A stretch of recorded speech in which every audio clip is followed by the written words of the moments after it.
One of the blessings for me, maybe for you during all of this craziness, is making new friends. Our routines have been shaken up. We've met new people, maybe on Zoom or on Teams, but we've met them virtually at least. And one of those people for me is Keith Kelly, who I got to tell you, I'm a little bit jealous of. I'll tell you why in a second. Hi, Keith. Hey, Dan, how are you? Good to see Very you. good, man. I gotta say, I have so enjoyed, and at the same time, been a little bit jealous of your guest hosting of our DCI podcast, The Field Pass, this summer. You have done an 8-part series called Finding Drum Corps from your perspective as a native of Ireland, but as somebody who recently came to drum corps and now is, I think it's fair to say, you've fallen pretty deeply in love with this activity, haven't you? Yeah, I mean, I've been watching it for about 5 years, those first couple of years from a distance, YouTube videos, whatever I could find. And the last number of years I've been able to make it over for finals. But yeah, I mean, it kind of has consumed my life the last couple of years, and sound sport and marching band activity here in Ireland has kind of consumed a lot of what I do here. You're a jack of all trades in a lot of ways. You're a music educator, I know, but you also organize tour groups to come over to the U.S. for the DTI experience, as you call it. You run a website called Global Band Room, and now a podcaster. I'm really jealous at your skills, man. You've got box 5 interviewing skills. Are you just naturally curious, or have you done something like this in the past? It's the nature of the type of podcast that it ended up becoming. This very heavily sort of edited narrative sort of podcast.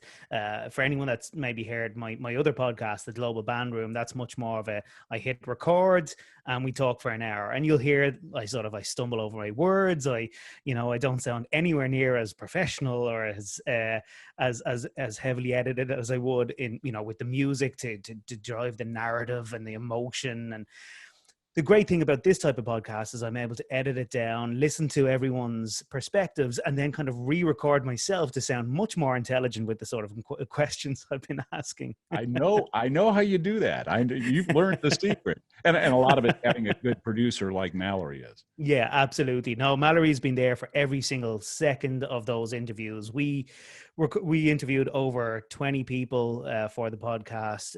Each one of them were between an hour and a half to 2 hours. Lots of tea and coffee and lots of notes taken. So, yeah, without Mallory, I couldn't have put it all together. I want you to look at drum corps from a couple of different perspectives. One as a relative newcomer, and as somebody who's an ocean away from where U.S. drum corps takes place. From those two perspectives, somebody like me who's been around it for decades, what would you say to a drum corps fan that's been around it for a long time that you think maybe we're missing?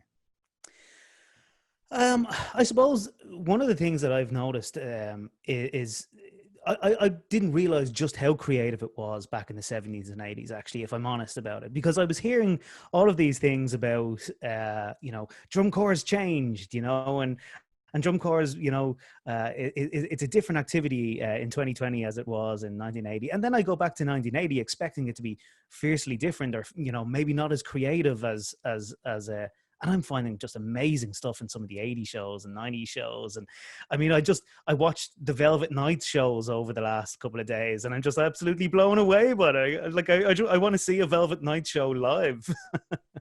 So that was your first experience with VK? Yeah, I hadn't seen. I'd heard all about them. I just never sat down and watched any of their shows. And I found the 3 seconds of John Denovi of him holding his trumpet as a 19-year-old. So, what have you heard from fans about Finding Drum Corps, the podcast? It's been really interesting, actually. Everyone's really enjoyed it. They've been interested to hear an outsider's perspective, because they fully love it. But to hear an outsider who has a bit of a marching and musical background, just hear about it for the first time. I think everyone loves to bring someone to a drum corps show for the first time. So to hear a whole podcast of someone going, oh my God, wow, I haven't seen this before, or I didn't realize this. I think people have really enjoyed that. And people have been so willing to sort of fill me in on things that I might have missed, By the way, if you've liked that show, you should listen to this show. And I've got lots of emails about that over the last couple of weeks as well. It's been really nice. my wife Martha and I will celebrate our 5th anniversary this fall, and our second date, I took her to a drum corps show. I mean, you gotta figure out right away if this is going to work, right? The drum corps or the marriage, yeah. Exactly. Well, no, both. I mean, they're not. There's no negotiating here. They're not separate.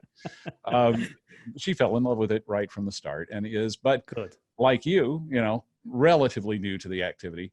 She has really enjoyed hearing the history, but like the episode you did on competition and the contests, and talked to John Phillips and talked about, judging music. She was all in on that. We were just listening to that one yesterday. Now I know that the final episode just dropped. What's in episode 8? Yeah, so the final episode is all about finals week. It's airing on finals week, and it's the one experience that I can say that I've had. I've had those. I was at finals in 2018, and I was at finals in 2019 as well. And I've brought people to it as well. I've been able to share that experience with people and with international fans too. So it's all about not just finals night, but the whole week, the build up to it, the Hall of Fame ceremony, the performer showcase, all of the rehearsals happening in different satellite areas, the logistics behind the finals week as well. So it's become such a massive project from what I hear from prior to 2009, when it was moving from location to location. They weren't really able to kind of establish some of these periphery events around the place. So I follow Dan Atchison around. Well, he talks through what he does from one day to the next. Same with John Denovi, same with some of the performers. And then we go into the final itself and what it's like to perform that final time before the end of the season, and then what it's like to age out and go home and adjust after 3 months and many years maybe with your core. Hang on 1 second. I've got. Yeah. So Keith and I actually have met once in person, and he gave me a tin whistle. Still have it in the box. My friend, I'm going to bring this to Indianapolis next summer. I'm going to give you a lesson. And you can give me a lesson, okay? Sounds good. Ellie, thanks a lot. Thanks, Dan.